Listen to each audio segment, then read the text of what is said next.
பசி வந்துட்டு 10 பறந்து போகும். வெக்கம், மானம், சூடு, சொரணை, சுத்தம், அசுத்தம், அந்த ஜாதி இந்த ஜாதி, அந்த மதம் இந்த மதம், நம்மளை 4 பேர் வேடிக்கை பார்க்குறாங்களே, எதுவுமே தெரியாது.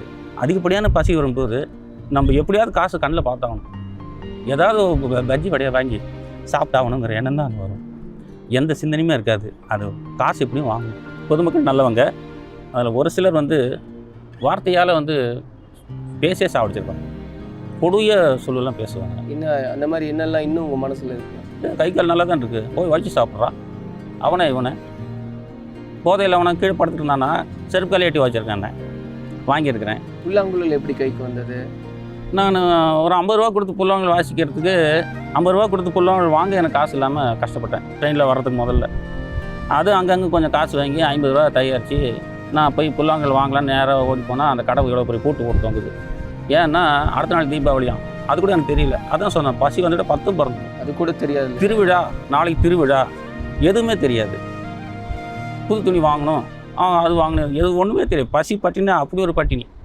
இவ்வளோ பெரிய பூட்டு தொங்குது. அப்புறம் அடுத்த நாள் போய் 50 ரூபா கொடுத்து புல்லாங்குழல் வாங்கி அன்றைக்கி நைட்டு உட்காந்து இந்த மாதிரி ஒரு இடத்துல உட்காந்து ஒரே ஒரு பாட்டு ப்ராக்டிஸ் பண்ணிட்டு அதுக்கு அடுத்த நாள் வேகமாக ஓடி வரேன். ட்ரெயின் நின்று வேகமாக ஓடினேன்.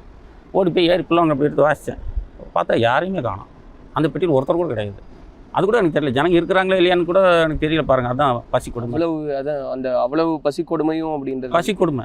முதல் தடவை 63 ரூபா கிடச்சிருங்க.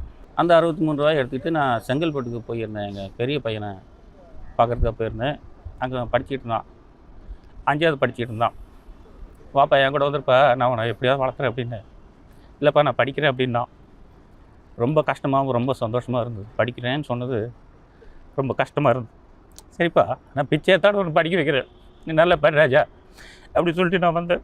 அதுக்கப்புறம் மாதம் போய் ஹாஸ்டலில் 10வது வரைக்கும் என்னால் படிக்க வைக்க முடிஞ்சது. ஔவையார் சொல்லியிருக்கிறாங்க, கற்கை நன்றே கற்கை நன்றே பிச்சை புகிரும் கற்கை நன்றே. பிச்சை எடுத்த கூட பரவாயில்ல, படிக்காமல் இருக்காத. ஏன் அந்த நிலை? அதான் தொழிலில் பெரிய பாதிப்பு ஏற்படுறதுனால வீட்டு வாடகை கொடுக்க முடியாத சூழ்நிலை. போரூரில் ரெட்டேரி இருக்குது இல்லைங்களா, அது ஏரிக்குள்ளேயே ஒரு வீடு சின்னதாக ஒரு ஓலைக்கொட்டாய். 150 ரூபா அட்வான்ஸ், 150 ரூபா, வாடகை 150 ரூபா தான். கடைசியில் அங்கே போய் குடியிருந்தோம்.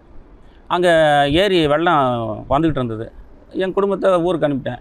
நான் மட்டும் அங்கே வெள்ளம் எவ்வளோ வேகமாக வருதுன்னு பார்த்தேன். நான் அது வீடு கொஞ்சம் மேடாக இருக்கும், ஏரிக்குள்ளேயே தான் வீடு. கொஞ்சம் கொஞ்சமாக வாட்டர் லெவல் இன்க்ரீஸ் ஆகிட்டே வருது.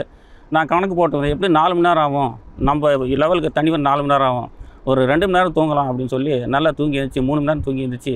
கரெக்டாக இவ்வளோ வித்தியாசம் இருக்குது. ஆளை அப்படி அடிக்குது. நான் ஏஞ்சி ஓடிட்டேன். நான் வீட்டு வாடகை கூட கொடுக்க முடியாத சூழ்நிலை. வேலையும் எங்கேயும் இல்லை. என்ன பண்ணுறது, வேறு ஒன்றும் வழியே இல்லை. நான் ட்ரெயினில் சில சமயத்தில் போக வர இருப்பேன். அப்போ சில பேர் பார்த்தேன், மாற்றுத்திறனாளிகள்னு சொல்லுவோம். அவங்க சில பேர் அவங்க பாட்டு பாடுவாங்க. சில பேர் மக்கள்லாம் பொதுமக்கள் காசு கொடுத்தாங்க. அதை பார்த்த உடனே எனக்கு நம்மளும் ஏதாவது ஃப்ளூட் ஏதாவது வாசித்தோம்னா காசு வாங்கலாமே அப்படின்னு எண்ணம் எனக்கு வந்ததே அந்த சமயத்தில்.